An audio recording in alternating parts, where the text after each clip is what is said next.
learning needs, not the needs of anyone else. Needless to say, my son is 23 years old, and he is on a pre-K reading level.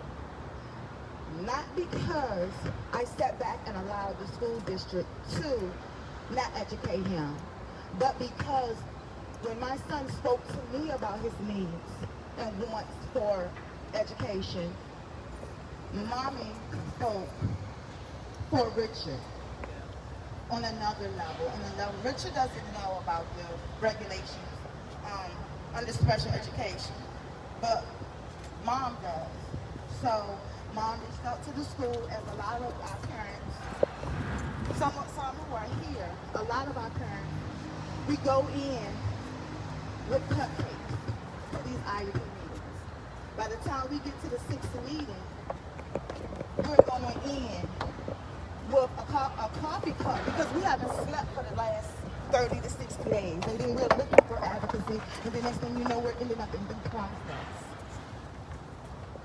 I personally want to thank, before today goes on, I want to thank Samantha Hollins, James Lane, Andrew May, David Britton, Lisa Welton. I want to thank the Faison Center. I want to thank Lethbridge for his good HB 1381 bill. I want to thank him. I want to thank Patrick Adriano of the Reed Smith Law Firm. I want to thank Catherine Value of the Reed Smith Law Firm. I want to thank Mrs. Smith. Take your time. For their role in the murder of my son, Richard Lee Jr.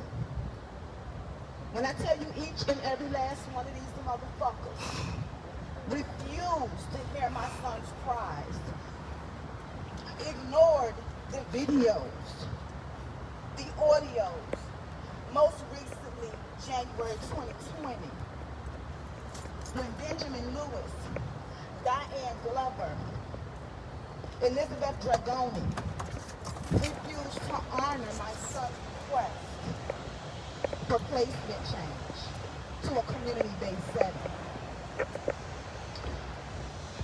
In August, well, let's go back to June 2020, Richard, who had only had a year of educational services at Faison, which he viewed as a daycare, because he was grouped with individuals who were of lower functioning than he is. And don't get me wrong, I don't blame those individuals. They didn't ask to be born, just like my son did not ask to be born, with affliction.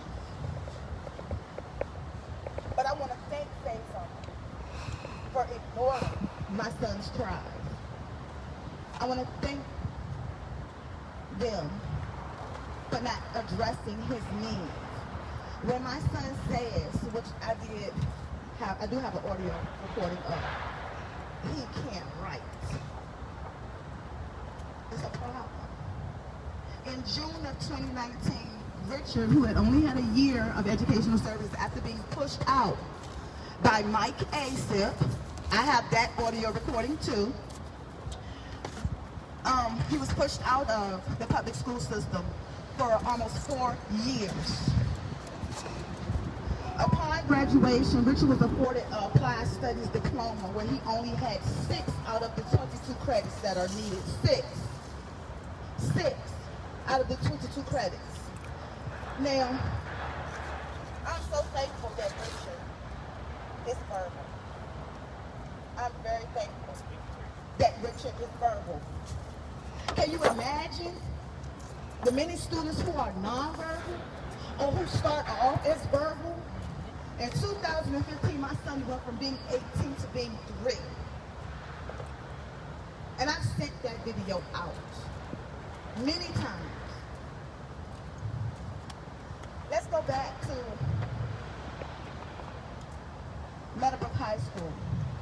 When Richard entered Meadowbrook High School, Richard was emerging 4th grade level.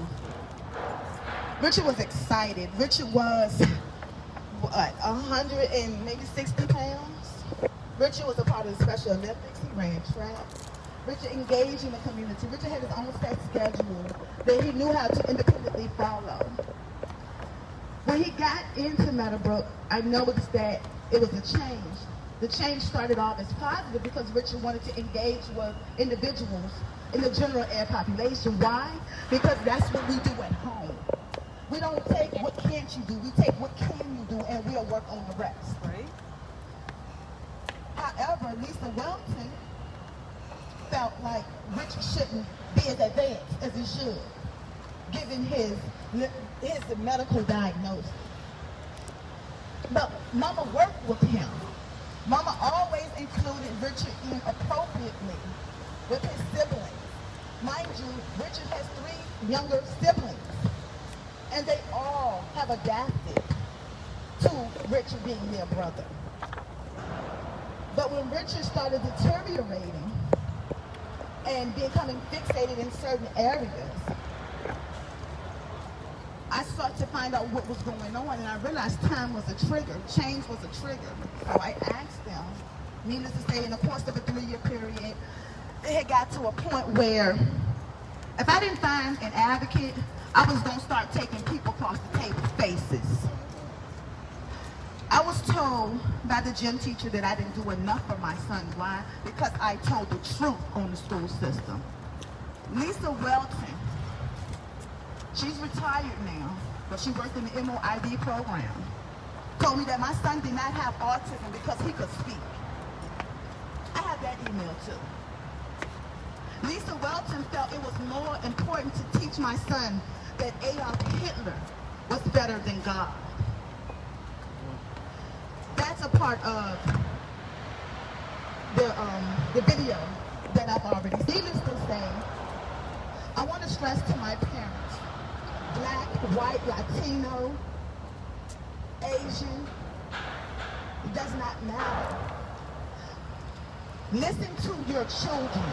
The same way America is waking up to listen to their children when they don't want to be around the uncle or the cousin because they're touching them. You better listen to your children's ways and their mood changes and their eating habits when it deteriorates, because these school districts under the advisement of Reed Smith, by the way, Patrick and Catherine jumped ship and ran to another. Oh, a whole lot of them did. Okay? Not just them. But them, Patrick to me is a narcissistic racist. He's a narcissistic racist and a rapist of children. And when I tell you, it takes for me to get individuals who are on a much higher level to go in and use the verbiage. You better listen to your children in these schools because they're being educationally raped. Yeah. And you're going to realize it when your child is 18 and is writing on a employment application 25 times, follow the rules, follow the rules. Parents, it is not your fault, but you got to wake up. Because they will make it your fault. They will use, if you're a single parent, trust and believe, they will use your children's fathers against you. I've been there too. I've been there. Okay. You gonna hold them up?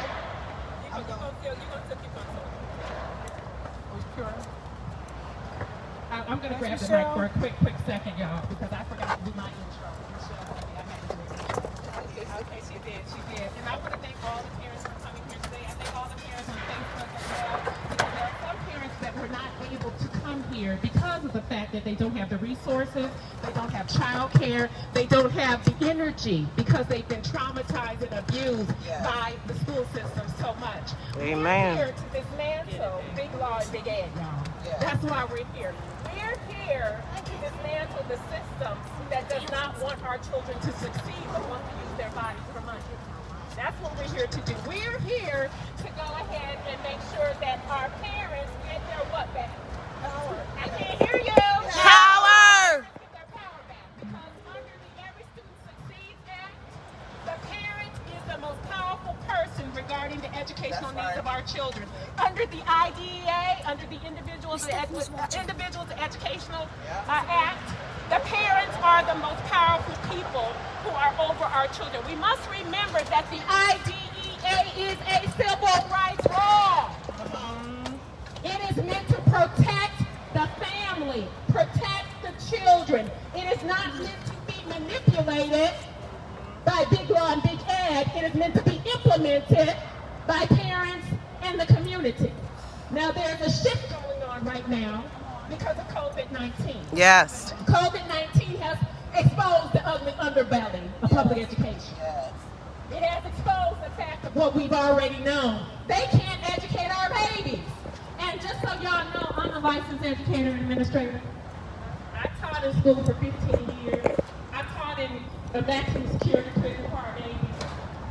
I served as an administrative intern. I trained people at the Virginia Department of Education. So I've been on the other side. I know. And I know that the system is not for our children. I'm also speaking to our educators out there, administrators out there. You don't have to compromise. We will back you up. Work together. Work together. Back us up. You educators and administrators that are being told to uphold the system of retaliation, uphold the system of denying our families their rights. We are here to support you. You've been emailing me behind closed doors. You've been calling me at midnight like God Nicodemus said, I'm coming to Jesus. Y'all coming to me. Okay, but we want to strengthen the revolution because this is a revolution, an academic revolution, and it doesn't take a lot of us to overthrow this government. Okay, it doesn't take a lot of us to do it. Now, I do have someone who's really special, that's really been supporting our family, that he's on a limited time frame, and that is, I call him Bishop, I don't want to call him Bishop. Our congressional candidate, Mr. Leon Benjamin, he's running for Congress, and he's opposing Don McKeecher. Okay, so Yes. our candidate here is going to talk about, if I can speak for a few minutes, about how the money needs to follow the child. That's right. All right. So That's right. I call him Bishop. His name's God bless you all. This is plain and simple. Our children, of course, were born in the hospital, of course, but originally children were born at home. Yes. Everything happens at home. Yes. Conception happens at home.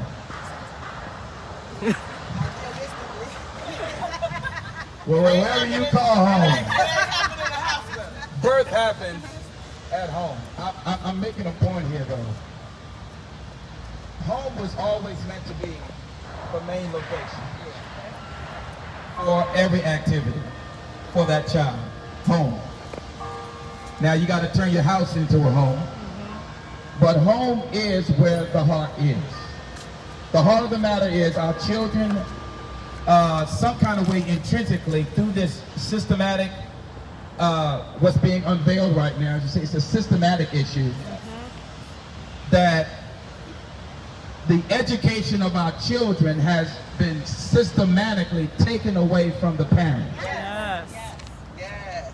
And understand this, the parent has the best interest for their children. Yes. Yes. Not the government. Yeah. I'm going to say it one more time. The parent has the best interest for the children. The Bible even says that children are an heritage of the Lord. Yes. And like olive branches, they are around the table with the mother in the middle of it. The parents, the father. And it says, blessed is the man whose quiver is full. And I'm thinking this is what has happened. Little by little, the system, the educational system, the way it is, has stolen our arrows. Yep. Yes, they did. Our children are our arrows. And we're supposed to aim them high. Yes. Thank you. And in order to aim them high, they have to be funded. Yes. Yep. Yes. They have to be resourced. Yep. They have to have ample this and ample that. I'm not going to keep on going through a list of what they need. They need everything. Yes. And so what the system has done intrinsically, it has taken the resources. Not only has it taken the arrows out of the quiver of the home, it has taken the resources that go with the arrow. So when I say the money follows the child, what I'm saying is, the revolution is that it was never the system's money in the first place. It was intrinsically. It was, and I'm not going to get into, you know, I'm a pastor, so I can say the devil is a liar. So I got a right to say that. But intrinsically, the system, with the wrong policies, have intrinsically taken the resources that belong to the child who started from the home. Our parents right now are facing a dilemma. And what Candace has said, I mean very eloquently, she said that COVID-19 did not cause the problem. Come on. COVID-19 exposed the problem. Come on, holla. Come on. Yes. And now we're seeing like little roaches, okay? Everybody running around because the light is shed on the problem. Yes. Let somebody say, let there be light. Let there be See, light. y'all getting me happy now. But now it's coming down even from the federal now that the money should follow the child. Yep. And the states and the local agencies must understand, if you are not educating your children, then what are you doing? Come on. You are creating in itself, in your locale, a situation, another type of pandemic. It's called illiteracy. It's called poverty. It's called crime. Pipeline. It's called domestic crimes, violence. There's a pipeline. Thank you. You helped me preach. Come on. And what intrinsically has happened is that pipeline, which is supposed to be the cradle to the school to success pipeline, or career pipeline, it's turned into the cradle to the prison to the grave pipeline. And every legislator, that's why I'm running for Congress, every legislator has failed and has overlooked the main value of our communities, which is our children. True. Even the Lord said, suffer the little children to come unto me. Suffer them not. For such is the kingdom of God. In other words, the kingdom of God is not go to heaven. It's a system that if you put it in place, it will take care of that child. It will intrinsically take care of it. It will also fight for that child. And that's why I thank God for Candace, because and all of her advocate parents, I love it. These are fighters out here. These are warriors out here that want to bring another system in place and replace the system that my opponent doesn't even understand. I know that's right. Somebody say they do understand. That's even worse. That's even more diabolical. If you see the money going in the wrong place, why won't you change the line item? Exactly. If you see the money going to salaries and Mercedes-Benz and vacations and yachts and midnight rendezvous, why won't you change the line item if you see it? And in Congress, you gotta understand, the money, Congress controls the purse. They see where every line item goes on the federal level. And Title I or whatever money that's on the federal level, I will push and I will fight with all of my heart and all of my mind and all of my strength and all of my soul that line item will be switched to the money follows the child. And that's what we have to do. And so I don't want to talk too much, I might have to talk again, but I got plenty to say. But I love you all, and God bless you for your courage and for your enthusiasm. Thank you. Yeah, your grit, because now is the revolution. Yes. So the money follows the child. You got my vote. Right there. For him. You guys, I said I was going to go to the parents next, but I can't because I have a little one who wants to tell his story. You know, sometimes in the revolution, we're guilty of overlooking the impact, as Lorraine's often said. And he came up to me and asked me, this kid is not about my story. Tell it, baby. Yes, you can. I want you to tell your story.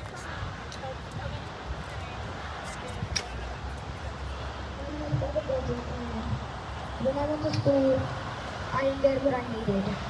And sometimes, I got dumped. I was got my head down to the toilet and no one did anything about it. He didn't get suspended. All he did was get a talk. And I've also seen other kids in the school like me who have not got what they need. And we are here to make sure that us kids get what we need. Speak, baby, speak. From the mouth of the kids. From the mouth of the kids. Ready to cry. Oh my gosh. From the mouth of babes. I am here with my son and unfortunately both of these children have been stepped on by our school division.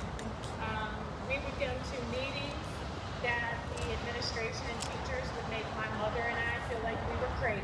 Yes. That we were the ones that were not doing enough at home. Right. These children are fine in the classroom. They're fine. We go to IEP eligibility meetings for this child. We have grades in there, A-, A+. We say, well, read what Parker wrote. It got quiet because she couldn't. Well, why did you give him an A-? This is a participation grade. Why do we never see the grades that give them the grades on the report cards? They won't show us. They don't give us access to our child's educational files. We got to file due process complaints just to see what our children have in their educational files. This cannot be. We're finding out that evaluators aren't even trained enough to hold the titles that they're being paid the big dollars for in Chesterfield County. Right. How is this happening? Why does nobody care? This is a time for change, and we're not going to shut up until we get it. That's right. We will not be silent. Thank you. Next year. Oh, let me talk about this thing real quick. Okay, I don't even remember how I met the Bolton. It was on Facebook. And you know, when I first met her, I have to say, Melissa was one of the most cryingest, little weakest women I ever met. I'm not gonna lie. Melissa was It hurts. It hurts. It hurts. I had to yoke her up. It hurts. And I had to tell her, you are the most powerful person in the room. Channel your strength. Yes. She took that truth and she ran with it. And she became a huge threat to the system, to the point where now she's in federal court right now.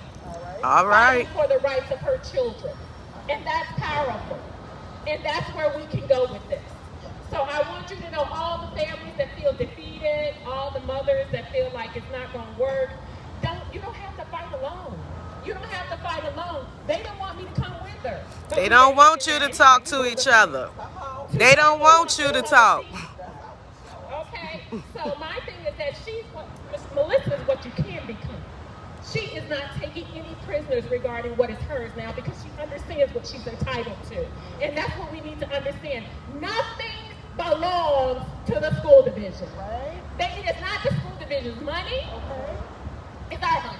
That's right. That they use. That's what it is. It is not the school division's records. It's our children's records. Let your child leave that school. Where the records gonna go? With the child. They follow. If the records follow the child, the money can follow the child. Oh. Okay, let's go there. Let's talk about who public servants are. Teachers, administrators are public servants. They're public servants. Okay? Public servants, that means they work for the public. They work for me and you. We are the bosses. We have to take back our schools. I'll start again. Come on. I need another parent. Come on. Give me your phone. Is this He yours? said, oh, he got the bug That's now. hers. He got That's the hers? bug now. I like this. Come on, Tania. Hold Tania's phone. I done known forever.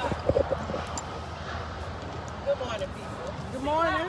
You got I want to tell you Melissa. about my story of Jada Smith. My baby was ASD. It took us some time to get the label. Closer. They wanted to doubt that she had ASD in the beginning. Autism spectrum. So we had started school. We're doing speech before school. Got into school. And luckily at the elementary level, I had a good principal. I had a good one-to-one aide. But as all people tell me, by the time they get to middle school, the transition fails and breaks down. And I was a witness to this. By 7th grade, my child no longer talked. By Wow. 9th grade, my baby's cognitive level diminished to a 2-year-old. Now she's not even one. Wow. Jaden started school talking, walking, jumping, singing, ABCs, 1, 2, 3s, potty trains. And it hurts me to see that I have fought so long in this journey. Private appointments that I have went, taken off work, gone, didn't get paid, didn't ask to get paid, didn't know the things that I'm supposed to receive until I met Candace. When I met Candace, I was fed up. I had tried being the team player for so long. I tried to work with them. I brought in my reports from doctors and therapists, private.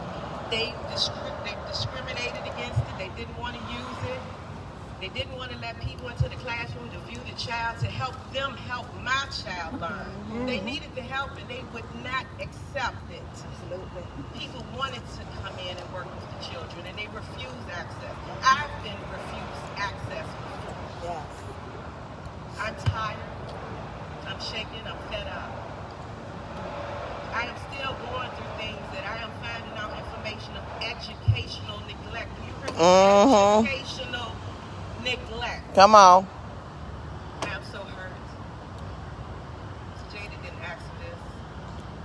She only wants love, praise, affection, bounce the ball, look at the iPad, read a book, read it to me. Not to be turned around facing the wall away from group at her current school. I'm tired. And this fight will end in her favor. That's right. Claim it. You guys are my heroes. And you know, you guys, when you guys give me like motivation to get up. Listen, seriously, my kids, because I can never do what y'all do. I can never do what y'all do. You guys are not only fighting for the lives of your children, but every day, day in and day out, you're nurturing them and getting them what they need, as well as dealing with the fact that someone's telling you you're not good enough. I'm here to tell you you are good enough. Yes, you are. You are good enough. Don't believe the hype between Big Ed and Big Law, because it only has 3 strategies. You know how the devil has the strategy to kill, steal, and destroy? Big Law and Big Ed only have 3 strategies. You want me to tell you the secret? No. I'm going to tell you. Blame the parent, blame the child, blame the advocate. Now, once you dismantle all of those strategies, they like to get born with no clothes on. Okay, that's their only 3 strategies. That's why we have an 86% win rate in due process when most attorneys that are top level have a 2% rate. Okay, because that's God's wisdom giving us how to dismantle the enemy, how to dismantle the enemy's camp, and how to address spiritual wickedness in high places. And we ain't done yet. Come on. I got my Fairfax people! I got my Fairfax parents! Come on, Fairfax! Yes.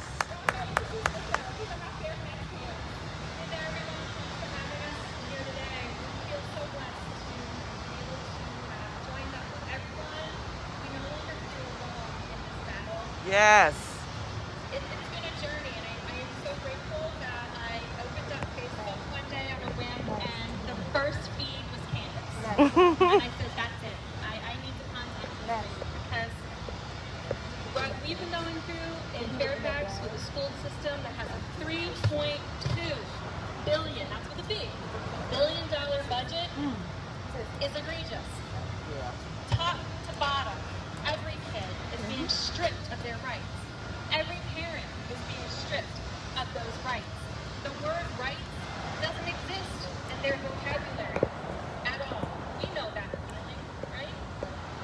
And so we're here because the expenditure outside of the classroom, it's overwhelming. They don't understand what that cost is as they drive away in their high-priced vehicles, their Mercedes-Benzes. They're on vacation. My son's teacher was on vacation in South Carolina at the beach. We hung up the phone and we said, have a good vacation during the COVID shutdown. And she said, thank you. It didn't even faze her. That was the norm. So Kathy and I, on the way out, had so much that we wanted to say today. Right? So much. We put it down here on paper, trying to keep us focused on it. And so we're going to share what we have written. And I'm going to start with again. I'm honored to be here today to support Richard and his mother Michelle to fight for educational justice. Yes. Richard has a right to an education that will allow him to fulfill his dreams and have choices in what he does.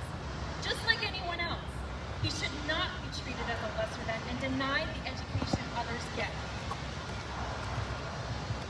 But he was. He was denied.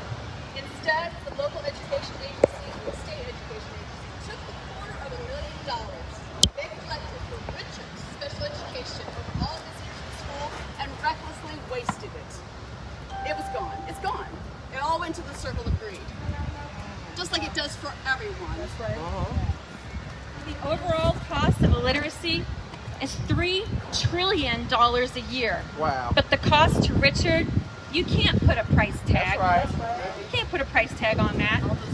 The cost to Richard and others like him who have had their education stolen. That's right, stolen from them.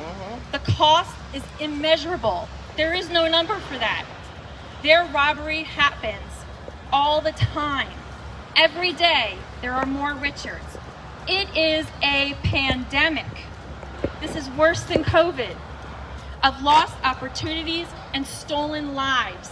And we need a vaccine to the upper elitist administrators and politicians that have turned their backs on we the people. Yes, yes. We the people are here today to fight for the cure to this educational pandemic. Richard needs that $250,000 back to be made whole. To become literate. Enjoy a productive life just like anyone else. He's been cheated all those years wasted. He needs to recover. He deserves a refund. We can't get all those children's education back. That's a travesty.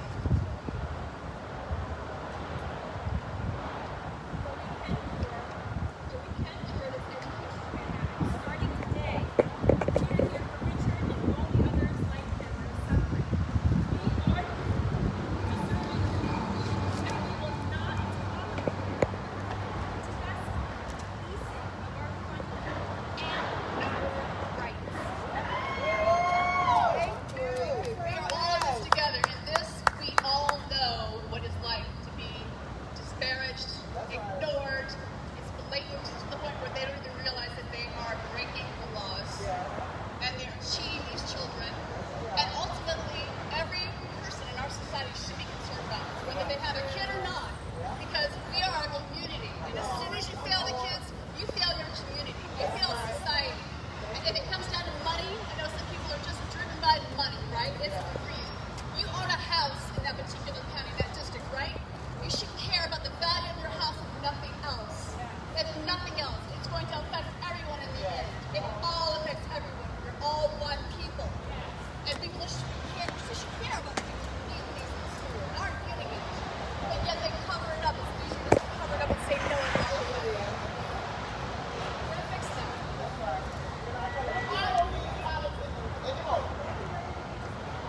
Thank you. All right, you guys, see, I got some bad parents. I got some bad parents. Some bad parents. And you know what? Don't ever let anyone tell you that one person cannot make a difference. Look at George Floyd, y'all. Look at George Floyd. In the Bible, it says 1 can chase 1,000, 2 can chase 10,000. Y'all see, my mama was a pastor. Okay, so one of us can get rid of, that means one of us can get rid of all Central Office in Chesterfield. Melissa, that's 1,000. That's 1,000. Okay, that means 2 of us can get rid of people at BDOE. 2 of us can get rid of it. That's about less than 10,000 offenders, right? Okay, so let's keep in mind that we are here to support each other. We do not walk in fear. If anyone tries to intimidate you or instill fear, you reject them because you are the most powerful people in this revolution. Are we not? Are y'all ready to march? Y'all ready to march? Yes? I can hear you. You ready to march? Yes. March to the BDOE down the street. And as we march to the BDOE, we have a couple chants we're going to be saying, right? Right. And we're going to march to the BDOE. Once we get there, we're going to make some more comments. And then we're going to march to the burial ground. So I want to thank everyone who stopped here and is going to walk with us. If you guys want to join us, anyone on Facebook Live, y'all want to join us down at the burial ground, we'll be there in about probably an hour-ish. We'll get down there. So if you want to come and join us and share your child's story, make a connection, get some support. If you just need someone to talk to, we're going to be there. Okay? We're going to be there. So thank y'all.